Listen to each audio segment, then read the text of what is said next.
একজন সফলকাম মুমিনের 12টি গুণ থাকতে হবে। সাকসেসফুল কখন হবেন?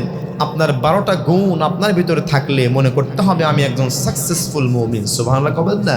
আজকে মাহফিলের প্রধান আকর্ষণ আমার সামনে উপস্থিত কোরআনের এক ঝাঁক তাওহীদি জনতা।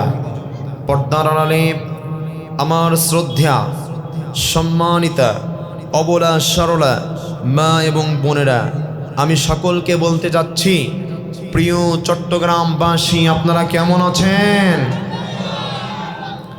আমরা যে কিতাব থেকে আজকে কথা শুনবো, এই কিতাবের নাম কি? জোরে পড়েন। এই কোরআনে কোনো ভুল আছে? কোনো ভেজাল?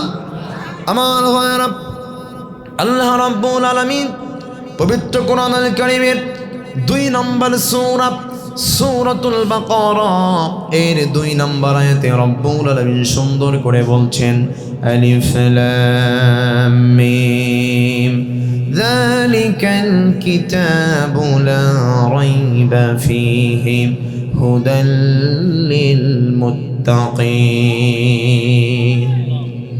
আল্লাহু আকবার নাই? আপনারা কি জানেন মেডিকেল অফ সায়েন্স প্রমাণ করেছে যে ব্যক্তি একবার আল্লাহর নাম উচ্চ স্বরে বলতে পারবে, আল্লাহু আকবার জোরে বলতে পারবে, মেডিকেল অফ সায়েন্স প্রমাণ করেছে তার 5 সেকেন্ডের জন্য হার্ট স্ট্রোক বন্ধ হয়ে যাবে। আল্লাহু আকবার। আমার ভাইয়েরা, আল্লাহ রাব্বুল আলামিন বলছেন, ও দুনিয়ার মানুষেরা, এমন একটা আযীম কিতাব তোমাদেরকে দিয়েছি বান্দা, এমন একটা আযীম কিতাব দিয়েছি যার ভিতরে ভুল তো দূরের কথা, বিন্দু পরিমাণের সন্দেহের অবকাশ মাত্র নাই। জোরে কোন সুবহানাল্লাহ। মহান একটা উদ্দেশ্য নিয়ে আল্লাহ রাব্বুল আলামিন এই আযীম কিতাব অবতীর্ণ করেছেন। রাব্বুল আলামিন বলছেন, আলিফ লাম রা কিতাবুন আনজালনাহু ইলাইকা লিতুখরিজান নাসা মিনাজ যুলুমাতি ইলান নূর।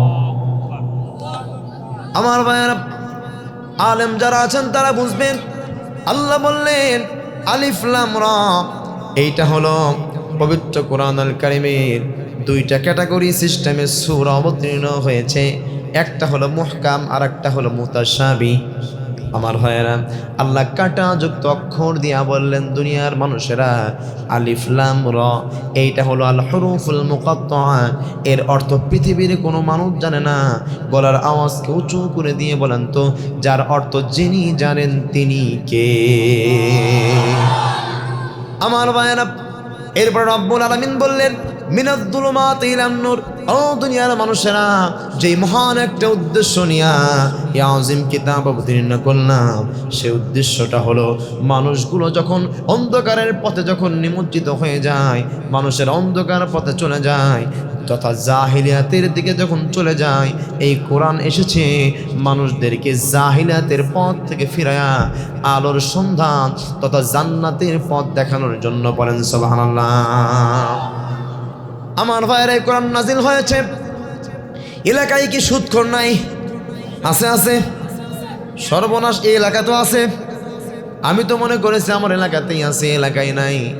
আমার ভাইয়েরা, এই কোরআন অবতীর্ণ হয়েছে সকল সুদারুদেরকে সুদের আয়াত শোনায়া দিয়া, সুদের কারবার বন্ধ করে দিয়া আল্লাহ রাব্বুল আলামিনের কোরআনের ছায়াতলে আনার জন্যই কোরআন অবতীর্ণ হয়েছে। বলেন সুবহানাল্লাহ।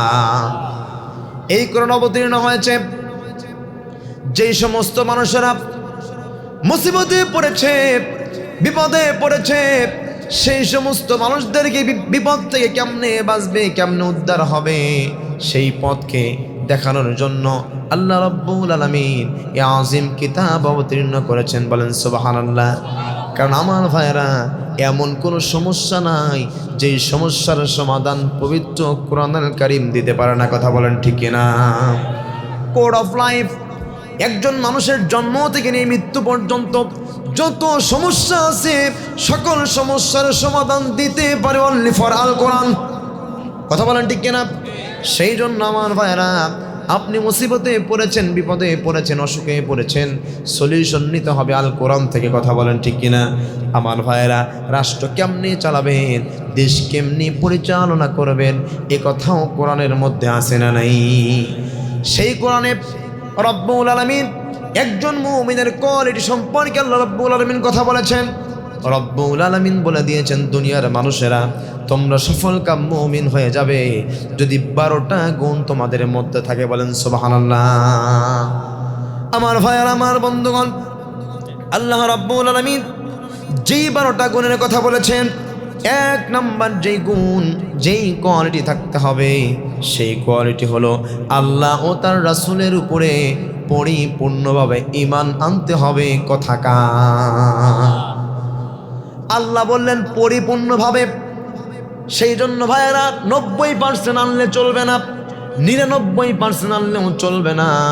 পরিপূর্ণভাবে মানে 100-তে 100% ঈমান আনতে হবে। কথাকার আল্লাহ বললেন পবিত্র কোরআনুল কারীমের 4 নম্বর সূরা সূরাতুন নিসা এর 136 নম্বর আয়াতে রব্বুল আলামিন বলছেন, ইয়া আইয়ুহাল্লাযীনা আমানু আমিনু বিল্লাহি ওয়া রাসূলিহি ওয়াল কিতাবিল্লাযী নাযালা আলা রাসূলিহি ওয়াল কিতাবিল্লাযী আনজালা মিন ক্বাবল। আল্লাহু আকবার।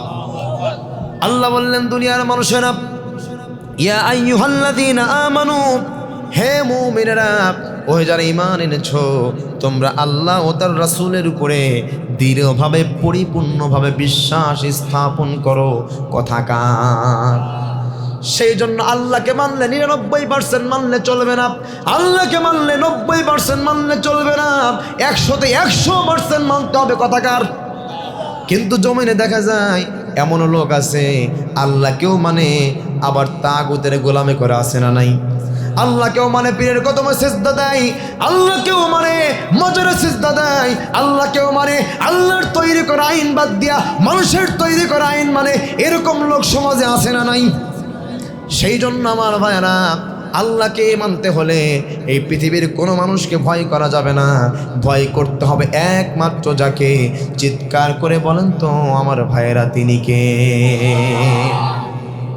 আমার ভাইয়েরা, আমার বন্ধুগণ, আল্লাহ রাব্বুল আলামিন বলছেন, দুনিয়ার মানুষেরা, যদি তোমরা সফলকাম মুমিন হতে চাও তাহলে 1 নাম্বার আল্লাহর উপরে পরিপূর্ণ ঈমান আনতে হবে, 2 নাম্বার রাসূলের প্রতি দৃঢ় বিশ্বাস স্থাপন করতে হবে, মানে রাসূলকে নেতা মানতে হবে। কথাকার কিন্তু আমরা আজকে এই পৃথিবীর নেতারা মাঝে মাঝে স্লোগান দিই, আমার নেতার চরিত্র ফুলের মতো পবিত্র, নামাজ পড়ে না, 1 ওয়াক্ত, গাঞ্জা খাই 5 ওয়াক্ত, আলেমদের প্রতি খুব শক্ত। কথা বলেন ঠিক কিনা? কিন্তু আমার ভাইয়েরা, নেতার চাইতেও যিনি নেতা, বড় নেতা, তিনি কে? মুহাম্মদুর রাসূলুল্লাহ। আমার ভাইয়েরা, সেই নবী এমন নেতা, নবীদেরও নেতা, সকল রাসূলদেরও নেতা। ঠিক কিনা বলেন? সেই জন্য আমার ভাইয়েরা, রাসূলকে নেতা মানতে হবে, রাসূলের ভালোবাসা থাকতে হবে। আজকে নেতার চরিত্র খারাপ হলে আমরা সার্টিফিকেট দিই স্লোগানে স্লোগানে, কিন্তু আল্লাহ রাব্বুল আলামিন আমার রাসূলের কেমন নেতা ছিলেন তার সার্টিফিকেট পৃথিবীর কোনো মানুষের দেওয়ার প্রয়োজন হয়নি। যিনি দিয়েছেন তিনি কে? ওয়া ইন্নাকা লাআলা খুলুকিন আযীম। আল্লাহ বললেন, ওয়া ইন্নাকা লাআলা খুলুকিন আযীম। ইয়া রাসূলুল্লাহ, ইয়া হাবিবাল্লাহ হুজুর, আপনার চরিত্র সাধারণ কোনো চরিত্র নয়।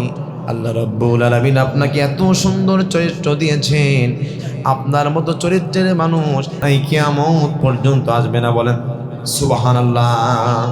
আমার ভাইরা, কাম টু মাই পয়েন্ট, যে কথা বলছিলাম, আল্লাহ রাব্বুল আলামিন বললেন, দুনিয়ার মানুষেরা, যদি তোমরা সফলকাম মুমিন হতে চাও তাহলে আমার উপরে ঈমান আনার পরে আমার রাসূলকে নেতা হিসেবে মানতে হবে।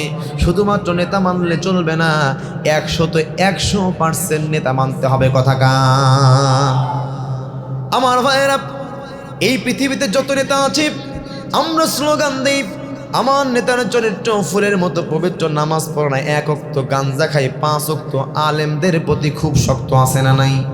কিন্তু আমার ভাইয়েরা, আমার রাসূলের সার্টিফিকেট পৃথিবীর কোনো মানুষের দেওয়ার প্রয়োজন হয়নি। বিশ্ব নবীর সার্টিফিকেট স্বয়ং যিনি দিয়েছেন তিনি কে? ওয়া ইন্নাকা লাআলা খুলুকিন আযীম। হে নবী, আপনাকে সাধারণ কোনো চরিত্র দিয়া আমি রব্বুল আলামিন পাঠাই নাই, এত সুন্দর চরিত্র দিয়েছি। আপনার মতো চরিত্রের মানুষ এখন পর্যন্ত আসে নাই, কিয়ামত পর্যন্ত আসবে না। আপনি হলো উত্তম চরিত্রের অধিকারী। বলেন সুবহানাল্লাহ। রাসূলের চরিত্র সম্পর্কে আম্মা জানা আয়েশা রাদিয়াল্লাহু তাআলা আনহাকে সাহাবীরা প্রশ্ন করল, ও আম্মা জানা আয়েশা, বিশ্ব নবীর চরিত্র কেমন ছিল? আয়েশা বলল, কানা খুলুকুহু আল কুরআন। তোমরা কি আল কোরআন পড়ো নাই? কোরআনের চরিত্র যেমন আমার নবীর চরিত্রও তেমন। বলেন সুবহানাল্লাহ। সেই নবীকে শ্রেষ্ঠ নবী মানতে হবে, যেই নবী নবীদেরও নবী, রাসূলদেরও রাসূল। পৃথিবীর যত নেতা আছে সব নেতার চাইতে বড় নেতার নাম হলো মুহাম্মদুর রাসূলুল্লাহ। আমার ভাইয়েরা, কিন্তু সেই নেতাকে কাফের বেঈমানরা ব্যঙ্গ করে, রাসূলকে নিয়ে কটূক্তি করে। আপনার নেতা যদি আপনাকে রাত 12টার দিকে কল দেয়, ও আমার কর্মী তুমি কোথায়? রাস্তায় একটা মুসিবতে পড়েছি। আপনি নেতার কর্মী হিসেবে কিসের 12টা কিসের একটা? আপনি নেতার কর্মী হিসেবে আপনি চলে যান নেতাকে সেভ করার জন্য। কিন্তু যেই নেতা আপনার নেতারও নেতা, যেই নেতা আপনারও নেতা, আপনার দেশের প্রেসিডেন্টের চাইতেও তার দাম বেশি, গোটা পৃথিবীর মানুষের চাইতেও তার দাম বেশি, সেই নেতাকে নিয়ে ব্যঙ্গ করা হয়। আপনি নেতা হিসেবে, আপনি একজন মুসলমান হিসেবে আপনার ভিতরে ইমানি চেতনা জাগ্রত হয় না। বুঝতে হবে কপাল পরা মুসলমান, আপনার ভিতরে ইমান থাকতে পারে না। কথা বলেন ঠিক কিনা? সেই জন্য রাসূলকে মানতে হলে 90% মানলেও চলবে না, 100তে 100% মানতে হবে। কথাকার। আবার আল্লাহকে মানবেন। আল্লাহকে মানলে আপনি তাগুতের গোলামি করতে পারবেন না। ভয় করতে হবে একমাত্র যাকে। চিৎকার করে বলেন তো তিনি কে? আমার ভাইয়েরা, আল্লাহ রাব্বুল আলামিন বলছেন পবিত্র কোরআনুল কারীমের 49 নম্বর সূরা সূরাতুল হুজুরাত এর 15 নম্বর আয়াতে রাব্বুল আলামিন বলছেন, ইন্নামাল মুমিনুনা আল্লাযীনা আমানু বিল্লাহি ওয়া রাসূলিহি সুম্মা লাম ইয়ারতাবু ওয়া জাহাদু বিআমওয়ালিহিম ওয়া আনফুসিহিম ফি সাবিলিল্লাহ উলাইকা হুমুস সাদিকুন। আল্লাহ বললেন, দুনিয়ার মানুষেরা, মুমিন তো কেবলমাত্র তারাই যারা আল্লাহ ও রাসূলের প্রতি যারা ঈমান আনে। কে বলেছেন? সেই জন্য আমার ভাইয়েরা, আল্লাহর উপর ঈমান আনতে হবে। আল্লাহ তাআলা তারপরে বলছেন, ও দুনিয়ার মানুষেরা, উলাইকা হুমুস সাদিকুন। যদি তোমরা আল্লাহ ও রাসূলের উপরে পূর্ণাঙ্গ বিশ্বাস স্থাপন করতে পারো, তাহলে উলাইকা হুমুস সাদিকুন, তোমরাই হবে সত্যবাদী সাচ্চালক। সুবহানাল্লাহ পড়েন। সেই জন্য আমার ভাইয়েরা, ভয় করতে হবে যাকে তিনি কে? আল্লাহকে ভয় করতে হবে। পৃথিবীর কোনো মানুষকে ভয় করা যাবে না, পৃথিবীর কোনো মানুষের গোলামি করা যাবে না। গোলামি করতে হবে একমাত্র যার তিনি কে। আল্লাহকে ভয় করলে আল্লাহর ওলি হওয়া যায়। কে বলেছেন? আমার ভাইয়েরা, আল্লাহ বলেছেন, আলা ইন্না আউলিয়া আল্লাহি লা খাউফুন আলাইহিম ওয়া লা হুম ইয়াহজানুন। যারা আল্লাহকে ভয় করে, যারা আল্লাহকে ভয় করে, তারা আল্লাহর বন্ধু। তাদের কোনো ভয় নাই, তাদের কোনো টেনশন নাই। আল্লাহ রাব্বুল আলামিন বললেন, দুনিয়ার মানুষেরা আল্লাহকে যারা ভয় করবে তারা আল্লাহর ওয়ালি হয়ে যাবে। সুবহানাল্লাহ পড়েন। আল্লাহকে ভয় করে হয়েছে ইমাম বুখারী, আল্লাহকে ভয় করে হয়েছেন ইমাম তিরমিজি, আল্লাহকে ভয় করে হয়েছেন বাইজিদ বুস্তামি, আল্লাহকে ভয় করে শাহজালাল হয়েছে, শাহপরান হয়েছে, আল্লাহকে ভয় করে আল্লাহর ওয়ালি হয়েছে আল্লামা সাইদি। সেই জন্য আমার ভাইয়েরা, যেই ব্যক্তি আল্লাহকে ভয় করবে, আল্লাহর উপর ঈমান আনবে, ওই ব্যক্তি যদি আল্লাহকে ভয় করে আল্লাহর উপরে পূর্ণাঙ্গ ঈমান এনে যদি এলাকার চেয়ারম্যানও হয়ে যায়, ওর দ্বারা কখনোই মানুষের ইলিপের চাউল মেরে খাওয়া সম্ভব হবে না। আল্লাহর উপরে ঈমান এনে, পরিপূর্ণ ঈমান এনে আল্লাহকে ভয় করে যদি ওই ব্যক্তি এলাকার মেম্বারও হয়ে যায়, আমার ভাইরা কখনো তার পক্ষে অন্তত পক্ষে যাই করুক তাই করুক না কেন, অন্তত পক্ষে ব্রিজের ভিতরে রডের বদলে বাঁশ ঢুকাবে না। কথা বলো না কেন? আল্লাহকে ভয় করে যদি দেশের প্রেসিডেন্টও যদি হয়ে যায়, আল্লাহকে ভয় করে যদি দেশের প্রেসিডেন্ট হয়ে যায়, তার দ্বারা সম্ভব হবে না মানুষের উপরে জুলুম চাপিয়ে দেওয়া। কথা বলো না কেন আমার ভাইয়েরা? তাই কারণ হলো, নেতা যদি ঈমানওয়ালা ইসলামওয়ালা হয়ে যায়, দেশের মানুষগুলো ইসলামওয়ালা হয়ে যাবে। নেতা এমন ব্যবহার করবে, দেশের মানুষেরা মায়ের কোলে থাকার মতো সেফ থাকবে। কথা বলো না কেন? সেই জন্য আমার ভাইয়েরা, যদি নেতা হতে চান, ভয় করতে হবে কাকে? নেতা যদি হতে চান রাসূলের আদর্শ মানেন, আপনি শ্রেষ্ঠ নেতা হবেন। আপনি বাবা হতে চান, রাসূলের আদর্শ ফলো করেন, আপনি শ্রেষ্ঠ বাবা হয়ে যাবেন। আমার ভাইয়েরা, আপনি যদি নানা হতে চান, রাসূলের আদর্শ ফলো করেন, আপনি শ্রেষ্ঠ বাবা হয়ে যাবেন। কথা বলেন ঠিক কিনা? এই যে রিসেন্ট কয়েকদিন আগে ডক্টর মিজানুর রহমান আজহারি ভাই একটা স্ট্যাটাস দিয়েছে, আপনি যদি মানুষের উপকারে না আসতে পারেন, আপনি নেতা হওয়ার যোগ্যতাই রাখেন না। কথা বলেন না কেন? কিন্তু এলাকায় এখন কিছু পাতি নেতা বের হয়েছে ভাইরা। নেতা তো কি গরম, তার চেয়ে পাতি নেতার গরম এলাকায় থাকা যায় না। আছে না নাই? কথা বলেন না কেন? নেতা হতে চাইলে আগে মানুষের উপকার করতে হবে, মানুষের উপকার আসতে হবে, তার আগে নিজেকে নেতা দাবি করা যাবে না। মানুষ মনে করবে আপনি মানুষের উপকারে আসেন, মানুষের সামনে নেতা বরত্ব দেখাতে হবে না, মানুষ আপনাকে নেতা হিসেবে অ্যাকসেপ্ট করে নেবে। কথা বলেন ঠিক কিনা আমার ভাইয়ের, আমার বন্ধুগণ? 2 নাম্বার, একজন সফলকাম মুমিন 2 নাম্বার যে কোয়ালিটি থাকতে হবে, 2 নাম্বার যেই গুণ থাকতে হবে, একজন সফলকাম মুমিন অবশ্যই নামাজ কায়েম করবে। সুবহানাল্লাহ কবেন না? নামাজের পক্ষে কথা বলবে, নামাজ কায়েম করবে, নিজেও নামাজ পড়বে, অন্য কেউ নামাজ পড়তে উৎসাহিত করবে, সেই হলো সফলকাম মুমিন। আমার ভাইরা, পৃথিবীর যত কাজ আছে সমস্ত কাজের চাইতে নামাজে গুরুত্ব কম নাকি বেশি? আল্লাহ বললেন, হাফিযু আলাস সালাওয়াতি ওয়াস সালাতিল ওয়ুসতা ওয়া কুমু লিল্লাহি কানিতিন। আল্লাহ বলেন, হাফিযু আলাস সালাওয়াত। ও দুনিয়ার মানুষেরা, তোমরা পৃথিবীর যত কাজ থাকুক না কেন, সব চাইতে নামাজেই গুরুত্ব বাড়ায় দাও। কারণ নামাজ যদি গুরুত্ব না বাড়াতে পারো, এই পৃথিবীর কোনো কাজের কোনো মূল্য হবে না। কারণ আমার ভাইরা, পৃথিবীতে যত কাজ আছে সমস্ত কাজের চাইতে নামাজের হিসাবটাই আগে নেওয়া হবে। কথা বলে না কেন? রাসূল বললেন, আউয়ালু মা ইউহাসাবু বিহিল আবদু ইয়াউমাল কিয়ামাতিস সালাত। ও দুনিয়ার মানুষেরা, এই পৃথিবী থেকে তোমরা চলে যাবা, ওই হাসরের ময়দানে তোমাদেরকে উঠানো হবে। সেই দিন তোমাদের থেকে, যেই দিন তোমাদের বিচার করা হবে, হিসাব নেওয়া হবে, প্রথম হিসাব নেওয়া হবে দুনিয়াতে নামাজ কয় ওয়াক্ত পড়েছো। কথা বলেন না কেন আমার ভাইয়েরা? কিন্তু আমাদের আজকে নামাজের গুরুত্বের দাম খুবই কম। সব কাজের গুরুত্ব আছে কিন্তু নামাজের গুরুত্ব নাই।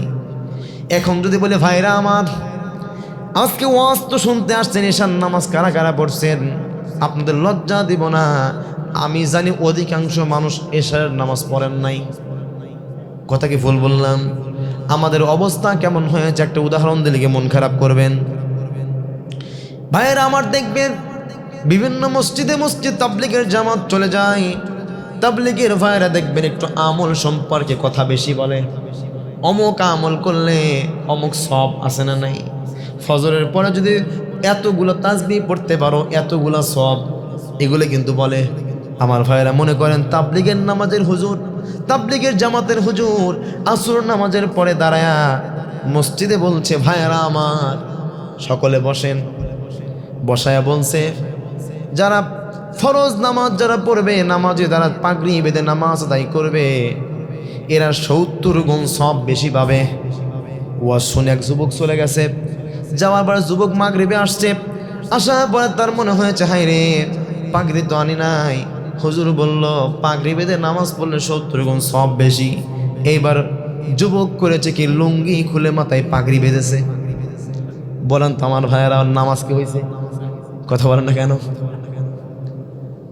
যদি লুঙ্গি খুলে মাথায় পাগড়ি বাঁধলে ফরজ তরক হয়, নামাজ যদি না হয় তাহলে এশার নামাজ না পড়লে ওয়াজও হবে না।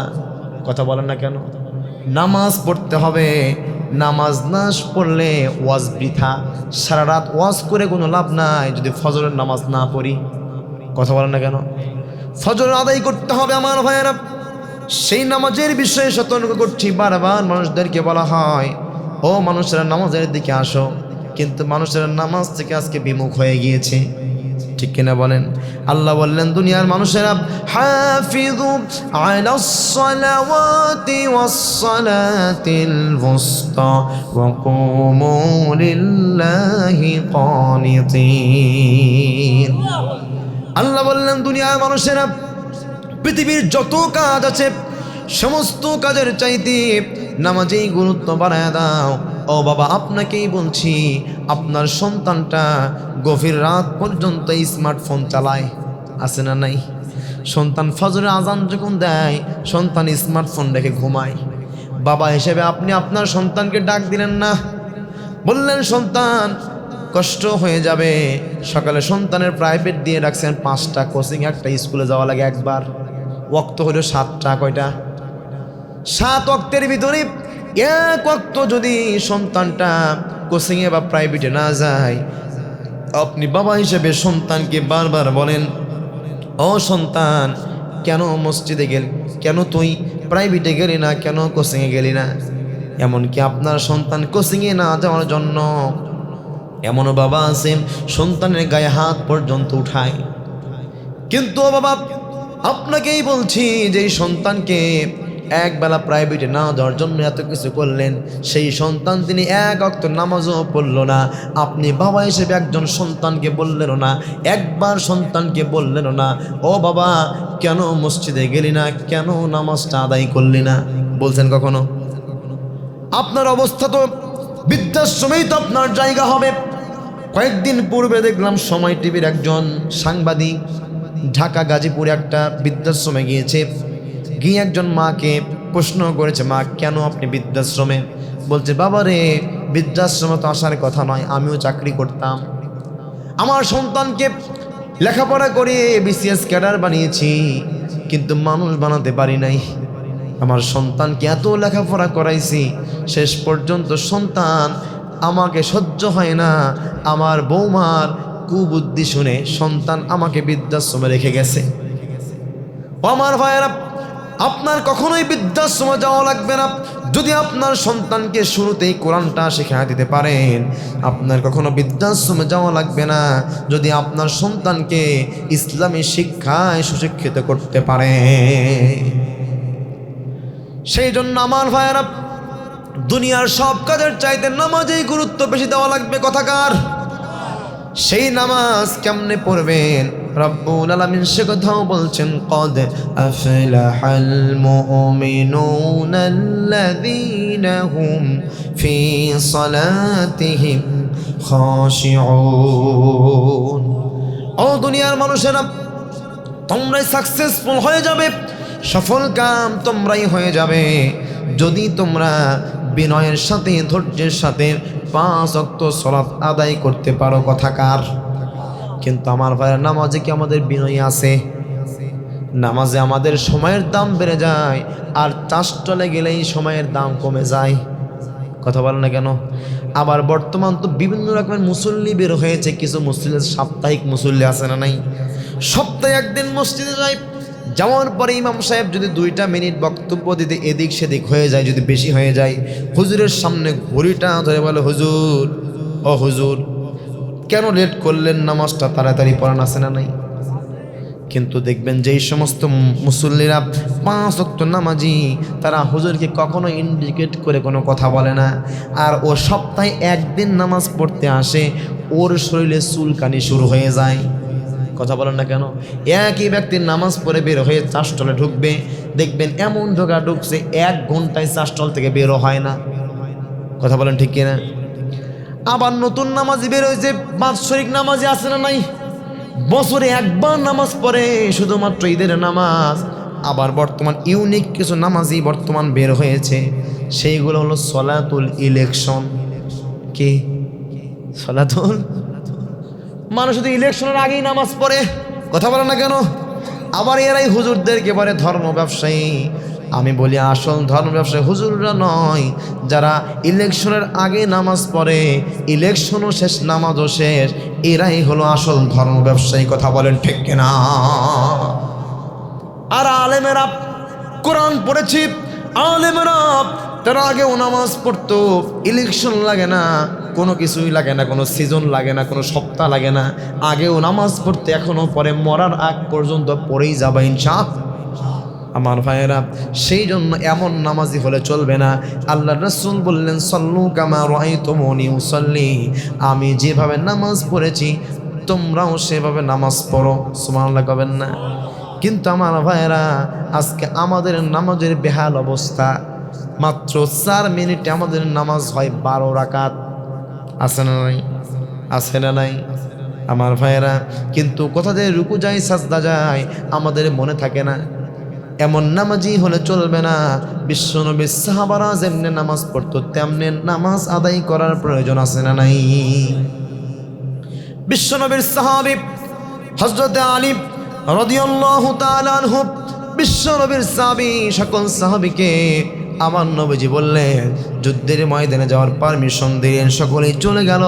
বিশ্বনবীর সাহাবী হযরত আলীও চলে গেল।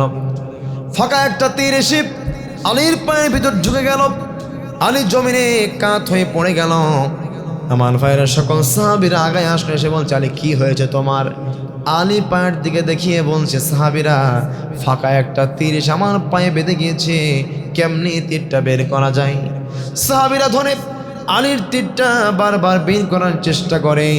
যতবার আলীর তীরটা বের করার চেষ্টা করে, আলী হাউমাউ করে বেহুশ হয়ে যায়। আল্লাহু আকবার। সকলেই বের করতে অক্ষম হয়ে গেল, কেউ বের করতে পারল না। সাহাবীরা রাসূলের কাছে গেলেন, গিয়ে বলছে, ইয়া রাসূলুল্লাহ, ইয়া হাবিবাল্লাহ, হুজুর, আপনার সাহাবী হযরত আলীর পায়ে তীর বেঁধে গিয়েছে, কেমনে তীরটা বের করব? অনেক চেষ্টা করলাম, কিন্তু আমরা তো তীরটা বের করতে পারলাম না ইয়া রাসূলুল্লাহ। রাসূল বলতেন, সাহাবীরা, আমি হযরত আলীকে যেই রকম মনোযোগী নামাজে দেখতে পেয়েছি, আমার মন বলছে আলী যদি 2 রাকাত নামাজে দাঁড়িয়ে যায়, আর সেই সময় যদি তোমরা তীরটা টান দিয়ে বের করতে পারো, ও সাহাবীরা, আমার মন বলছে আলী বিন্দু পরিমাণে টেরও পাবেন। আল্লাহু আকবার। আমার ভাইয়েরা, সাহাবীরা বিশ্বনবীর কথা অনুযায়ী আলীর সামনে আসলো, এসে বলছে, আলী রে, রাসূল তোমাকে নির্দেশ দিয়েছে 2 রাকাত নফল নামাজে দাঁড়ায় যাও। রাসূলের কথা অনুযায়ী আলী নামাজে দাঁড়ায় গেল। আমার ভাইয়েরা, 2 রাকাত নামাজের নিয়ত যখন করে ফেললো, তাকবীরে তাহরিমা বলে যখন নিয়তটা বেঁধে ফেললো, আমার ভাইয়েরা, আলী নামাজে দাঁড়ায় গেল। সাহাবীরা পিছন থেকে টান দিয়ে তীরটা বের করে ফেললো। আলী একবার উহ বলে নাই, আহ শব্দ পর্যন্ত বলল না, রুকু করলো, সাজদা করলো। আমার ভাইয়েরা আবার উঠে দাঁড়ালো, সূরা ফাতিহা বললো, সূরা মিলাইলো, আবার রুকু করলো, সাজদা করলো, শেষ বৈঠক করলো। সালামটা যখন ফিরাইয়া দিল, হযরত আলী একবার পায়ের দিকে তাকায়, আর একবার সাহাবীদের মুখের দিকে তাকায়। সাহাবীদেরকে বলছে, ও সাহাবীরা, পায়ে তো তীরটা ছিল, তীরটা কোথায় গেল? সাহাবীরা বলছে, ও আলী, তীর বের করেছ, তুমি কি টের পাও নাই?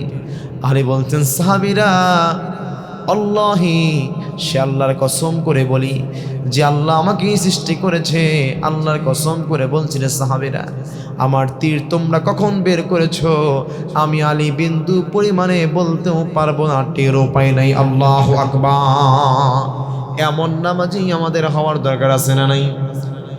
আমার যুবকেরা, তোমাদেরকেই বলছি, যদি জেনার সাথে জড়িত থাকো তবুও মসজিদে আসো, ঘুষের সাথে সম্পৃক্ত তবুও মসজিদে আসো, সুদের সাথে সম্পৃক্ত তবুও মসজিদে আসো, কারণ নামাজ এমন একটা বিষয়ের নাম, তোমার সমস্ত পাপগুলোকে দূর করে তোমাকে নির্ভেজাল মানুষে রূপান্তরিত করে দিবে নামাজ। আল্লাহ বলছেন উতলু মা উহিয়া ইলাইকা মিনাল কিতাবি ওয়া আকিমিস সালাহ ইন্নাস সালাতা তানহা আনিল ফাহশাই ওয়াল মুনকার ওয়া লাযিকরুল্লাহি আকবার ওয়াল্লাহু ইয়ালামু মা তাসনাউন। আল্লাহ বললেন উতলু মা উহিয়া ইলাইকা মিনাল কিতাব, হে নবী ওহীর মাধ্যমে যে কিতাব আপনার প্রতি অবতীর্ণ হয়েছে সেই কিতাবে দাওয়াত আপনি দেন। আকিমিস সালাত, নামাজ কায়েম করুন। ইন্নাস সালাতা তানহা আনিল ফাহশাই ওয়াল মুনকার, নিশ্চয় নামাজ পারবে মানুষের যাবতীয় অশ্লীল ফাহশা কাজ থেকে বিরত রাখতে। বলেন সুবহানাল্লাহ। ও যুবকেরা, তোমাকেই বলছি, নামাজ বাদ দিয়ে তুমি সব বাদ দিয়েছ। যুবকেরা, গার্লফ্রেন্ডের পিছনে ঘোরো, নামাজ রোজা সব বাদ, আছে শুধু গার্লফ্রেন্ড। আছে না নাই? ও যুবক, তোমাকেই বলছি, গভীর রাত পর্যন্ত স্মার্টফোন চালায় যুবকেরা। আছে না নাই? ফেসবুক চালায়, গার্লফ্রেন্ডের সাথে ভিডিও কলে কথা বলে, নাপাক অবস্থায় যুবকেরা ঘুমায় যায়। ও যুবক, তোমাকেই বলছি, এমন নেককারজনক অবস্থায় যদি ঘুমায় যাও, মালাকুল মাউত যদি তোমার সামনে ওই গভীর রাত্রিতে উপস্থিত হয়ে যায়, উপায় থাকবে না যুবক, সরাসরি আল্লাহর জাহান্নামে ঢুকতে হবে।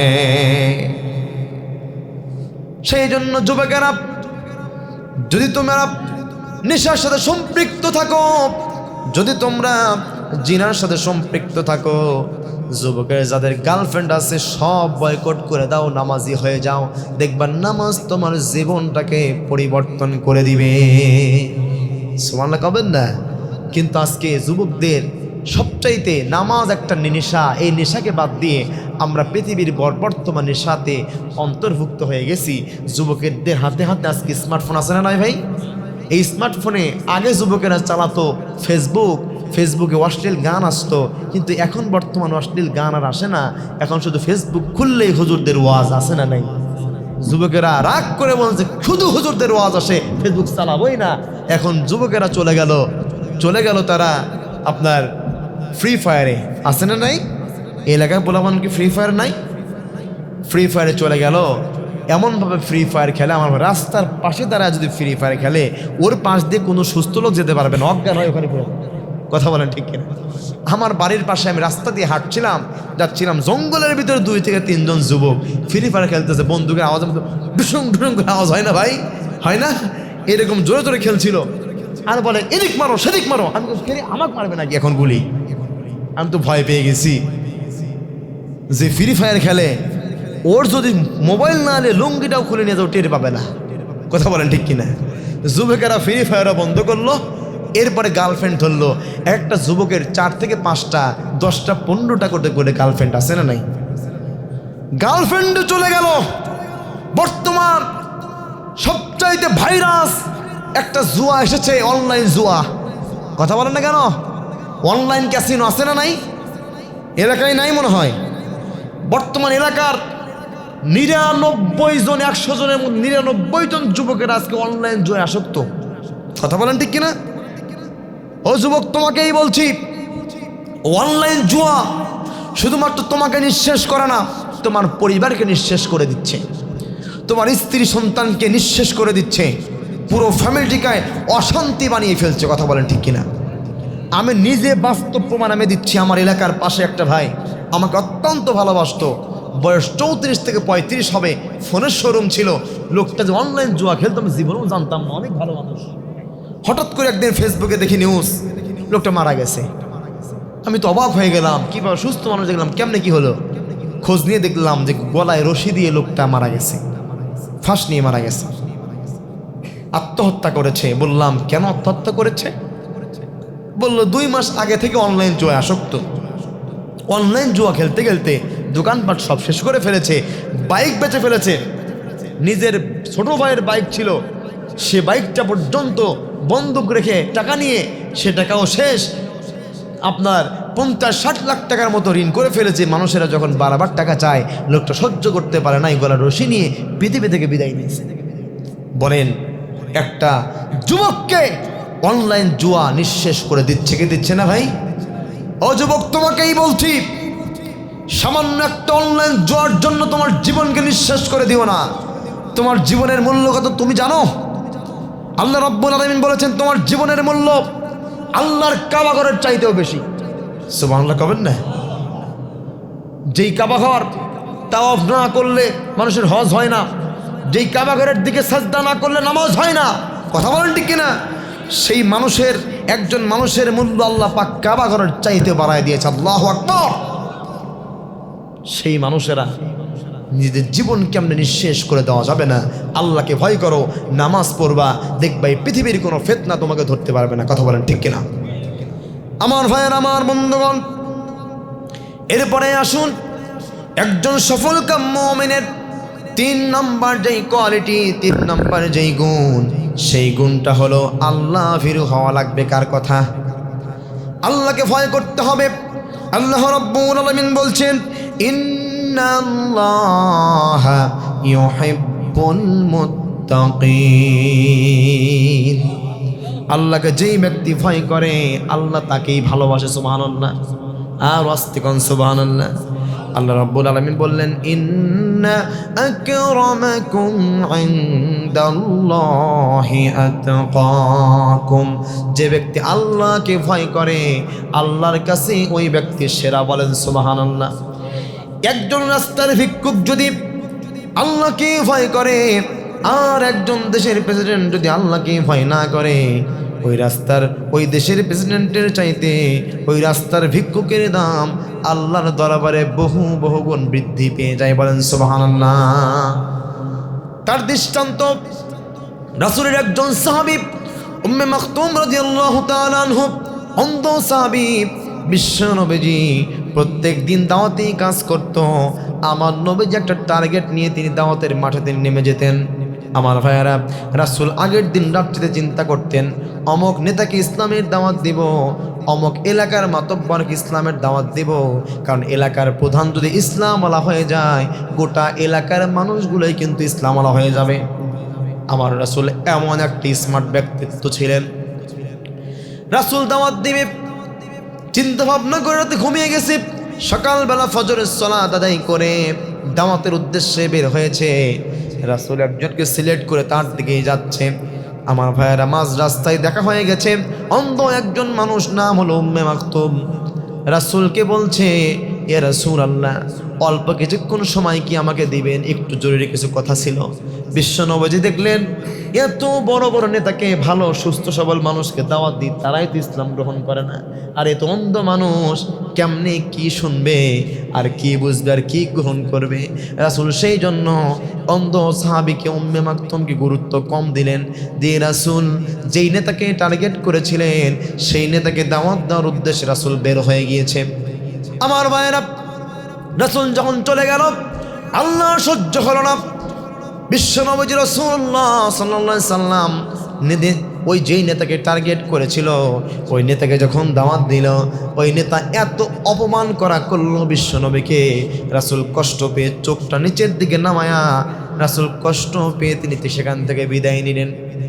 মাঝ রাস্তার ভিতরে আল্লাহর পক্ষ থেকে ওহী নাযিল হয়ে গেল। বিশ্বনবীর সামনে জিবরাইল এসে বলছে, রাসূলুল্লাহ, ইয়া হাবিবাল্লাহ হুজুর, আপনি কি করেছেন? এই কষ্ট আজকে আপনার সহ্য করতে আপনার হতো না। ইয়া রাসূলুল্লাহ, সকালবেলা আপনার সামনে একজন অন্ধ কালো মানুষ আপনার সামনে এসেছিল, আপনি তাকে গুরুত্ব কম দিয়েছেন, অবহেলা করেছেন, সেই জন্য আল্লাহ সহ্য হয়নি। আপনি দাওয়াত দিতে গিয়েছেন, আল্লাহ নিজে আপনাকে লাঞ্ছিত করার ব্যবস্থা করেছে। সুবহানাল্লাহ কবেন না?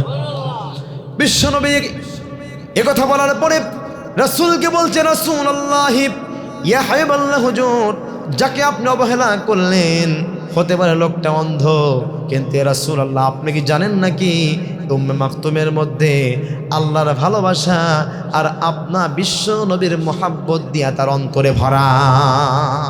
সুবহানাল্লাহ বলেন। আমার ভাইয়েরা, সেই জন্য একজন মানুষ যদি কালো হয়ে যায়, অন্ধ হয়ে যায়, নুরাও যদি হয়ে যায়, নাঙ্গাও যদি হয়ে যায়, চোখ না থাকুক, কান না থাকুক, আমার ভাইয়েরা, হাত না থাকুক, পা না থাকুক, যদি ঈমান থাকে, আল্লাহকে ভয় করে, সেই ব্যক্তি আল্লাহর দরবারে সেরা হয়ে যায়। বলেন সুবহানাল্লাহ। সেই জন্য আমার ভাইয়েরা, এই পৃথিবীতে যারা আল্লাহকে ভয় করবে তারা দুর্নীতি করতে পারবে না, চাঁদাবাজি করতে পারবে না, টেন্ডারবাজি করতে পারবে না। আল্লাহকে ভয় যদি কোনো দেশের নেতাও যদি আল্লাহকে ভয় করে, সেই নেতার দায়িত্বে দেশের মানুষগুলো মায়ের কোলে থাকার মতো সেফ থাকবে। কথা বলেন ঠিক কিনা? বিশ্বনবীর সাহাবী হযরত ওমর ফারুক রাদিয়াল্লাহু তাআলা আনহু, বিশ্বনবীর সাহাবী যখন খলিফা ছিল, তিনি যখন দেশের প্রেসিডেন্ট ছিল, আমার ভাইয়েরা, তার শাসন আমলে আমার ভাইয়েরা সারা রাত্রি রাষ্ট্রের কাজগুলো করার পরে ক্লান্ত শরীর নিয়ে গভীর রাত্রিতে ওমর ফারুক রাষ্ট্রের খাতাগুলো তিনি হিসাব নিকাশ করছিলেন রাষ্ট্রের টাকায় মোমবাতি দিয়া। রাষ্ট্রের টাকায় কেনা মোমবাতি ছিল, মোমবাতিটা জ্বালায়া দিয়া রাষ্ট্রের কাজগুলো তিনি করছিলেন। সেই মুহূর্তে দরজার সামনে তার 2 থেকে 3 জন আত্মীয় স্বজনেরা আসলো। আসার পরে বলছে, ওমরে ফারুক রে, আমরা কি তোমার ঘরে প্রবেশ করতে পারি নাকি? ওমরে ফারুক বলছে, ও আমার আত্মীয়রা, একটু ওয়েট করো, একটু পরে তোমাদেরকে আসার জন্য বলছি। এই বলে ওমরে ফারুক মোমবাতিটা ফু দিয়ে নিভাইয়া দিল, আর একটা মোমবাতি জ্বালাইয়া দিল। জ্বালানোর পর ওমরে ফারুক বলল, ওয়েলকাম, ও আমার আত্মীয়রা, এখন তোমরা আসতে পারো। সুবহানাল্লাহ কবেন না? তার আত্মীয়রা আসলো। আসার পরে অত্যন্ত অবাক হয়ে গেল।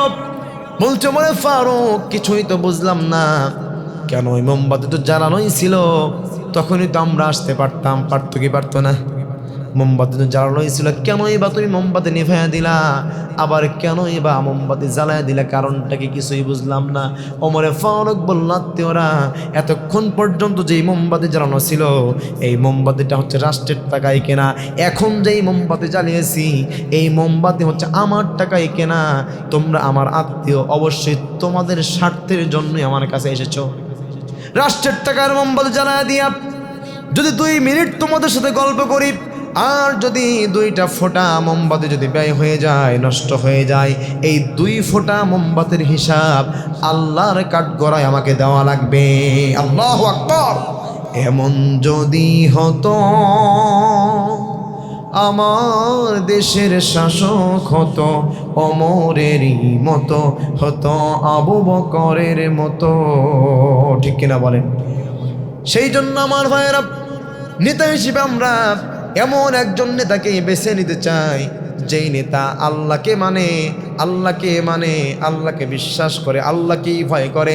এমন একজন নেতা আমরা চাই কি চাই না? আমার ভাইরা, বিগত সময় আমরা অনেক নেতা দেখেছি, যারাই বাংলার জমিনের দায়িত্ব যারা নিয়েছে, এরা পেট ছোট থেকে বড় হয়েছে, পেটের উন্নতি হয়েছে, কিন্তু মানুষের কোনো উন্নতি হয় নাই। কথা বল না কেন? নিজের পেটের উন্নতি হয়েছে, মানুষের কোনো উন্নতি হয় নাই। শেষ মুহূর্তে ফ্যাসিস্টকে দূর করে ডক্টর ইউনূসকে যোগ্য মনে করে আমরা তাকে বসালাম। শেষ মুহূর্তে বলেছিলাম, অন্তত পক্ষে যাই করুক তাই করুক না কেন, ইসলামের বিপক্ষে অবস্থান নেবে না, আর যারা অবস্থান নেবে এদেরকে শাস্তি দিবে। কথা বলেন না কেন? আমার ভাইরা, শেষ মুহূর্তে দেখলাম তার ইসলামিক নলেজ না থাকার কারণে তারাও ইসলামের পক্ষে কথা বলতে জানে না। কথা বলেন না কেন? আগামীতেও যদি ইসলামিক নলেজ সারা ব্যক্তি যদি আসে, আগামীতেও মানুষের ভাগ্য কখনোই পরিবর্তন হবে না। আমি বলি, যেই দলে আসেন না কেন, আপনারা ইসলাম দিয়ে দেশ চালাবেন। আমরা কোনো দলের দালালি করতে আসি নাই। আগামীতে আমি আমার এলাকা থেকে এমপি পদপ্রার্থীও না, কোনো দলও করি না। আমার ভাইয়েরা, তাহলে আমাদের কথা একটাই, আমরা সব দেখেছি। আমরা চাই যারাই আসেন না কেন, দেশকে শান্তি এমনি রাখতে পারবেন না, প্রশাসন দিয়ে কাজ হবে না। দেশে দরকার আল্লাহর কোরআনের আইন। কথা বলেন না কেন আমার ভাইয়েরা? সেই জন্য আল্লাহ ভীরু হওয়ার দরকার আছে না নাই? নেতা হন আর যেই হন, আল্লাহর ভয় আপনার অন্তরে থাকতে হবে, তাহলে আপনি শ্রেষ্ঠ নেতা হতে পারবেন। ঠিক কিনা বলেন? আমার ভাইয়েরা, আমার বন্ধুগণ, এরপরে আসুন 4 নম্বর। আপনি যদি সফলকাম মুমিন হতে চান, একজন কোয়ালিটিফুল মুমিন যদি হতে চান, তাহলে 4 নম্বর যেই গুণ, সেই গুণটা হচ্ছে সত্যবাদী হওয়া লাগবে। কি হওয়া লাগবে? আমাদের তো বর্তমান কথার মধ্যে এমন ভেজাল রে ভাই, এমন ভেজাল, যদি 10টা কথা বলি 9টা মিথ্যা, একটা সত্য। কথা বলে না কেন? সেই জন্য আমার ভাইরা, আমার রাসূল কখনো কৌতুক করে একটা মিথ্যা কথা বলেননি। সেই নবীর উম্মত হয়ে যদি এত মিথ্যা কথা বলেন, তাহলে তো আমার ভাইরা মুখের কোনো, জবানের কোনো দাম থাকবে না। এমনি কি দোয়া কবুল হয় না? মিথ্যা বলতে বলতে অবস্থা তো খারাপ, কেমনে দোয়া কবুল হবে? কিসের হুজুর আর কিসের খেজুর সব সমান। কথা বলেন না কেন? আমার ভাইরা, মিথ্যা ছাড়তে হবে, কারণ আল্লাহ রাব্বুল আলামিন তিনিও সত্যবাদী, আর সত্যবাদীকেই তিনি ভালোবাসেন। কথা বলেন ঠিক কিনা? আল্লাহ বললেন পবিত্র কোরআনুল কারীমের 9 নম্বর সূরাতুত তাওবা এর 119 নম্বর আয়াতে রব্বুল আলামিন সুন্দর করে বলছেন, ইয়া আইয়ুহাল্লাযীনা আমানু ইত্তাকুল্লাহ ওয়া কুনু মা'আস সাদিকিন।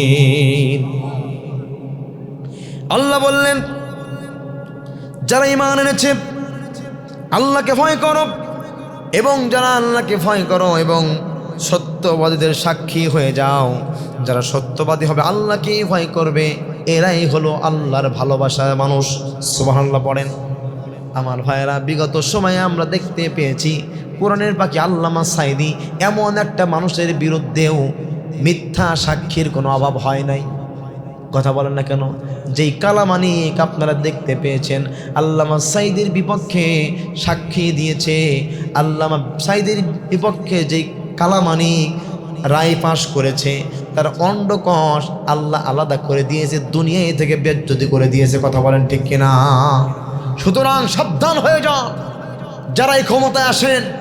আগেও যারা আলেমদের উপর নির্যাতন করেছিল, আলেমদের বদদোয়ায় তারা কিন্তু থাকতে পারে নাই। কথা বলেন না কেন? এখনো যারা যাই করেন তাই করেন না কেন, মসজিদ মাদ্রাসা আর আলেমদের উপর নির্যাতন করবেন না। আগেও থাকতে পারে, এখন পর্যন্ত যারা আলেমদের উপর নির্যাতন করবে, এদেরও কপালে ভালো কিছু জুটবে না। কথা বলেন ঠিক কিনা? আমার ভাইয়েরা, সেই জন্য আলেম প্রিয় হতে শেখেন।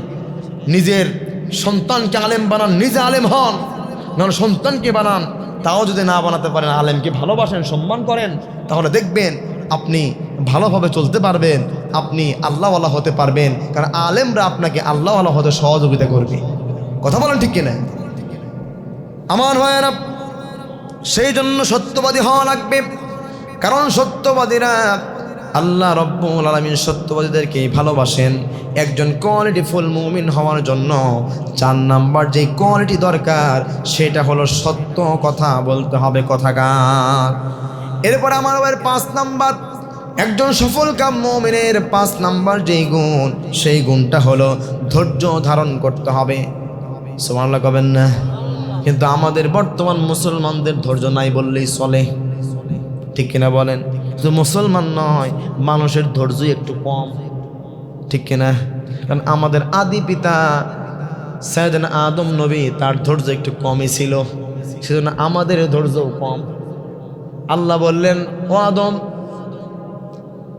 সেই গাছের কাছে যেও না, ওয়ালা তাকরাবা হাযিহিশ শাজারা, গাছের ধারে কাছেও যেও না। কিন্তু আদম নবীকে শয়তান যখন কুমন্ত্রণা দিয়েছিল, আদম, তোমাকে আল্লাহ এই গাছের নিকট যেতে কেন নিষেধ করেছে জানো নাকি? ও আদম, আসলে আল্লাহ তোমাকে বেশি দিন জান্নাতে রাখবে না, এই জন্যই তোমাকে বলেছে এই গাছের নিকট না যেতে। আমি বলছি, একবার যদি এই গাছের ফল খেতে পারো, তাহলে জীবনে আর আল্লাহ তোমাদেরকে জান্নাত থেকে বের করবে না। এই কথা যখন বলল, আদম নবীর মন নরম হয়ে গেল, ধৈর্যের কুলাই নাই, তাড়াতাড়ি যে ফলটা খাওয়ার সাথে সাথে জান্নাতি পোশাক খুলে গিয়েছে, জমিনে নিক্ষিপ্ত হয়েছে। কথা বলেন ঠিক কিনা? সেই জন্য মানব জাতি ধৈর্য কম হলে চলবে না। ধৈর্য কম হলে চলবে?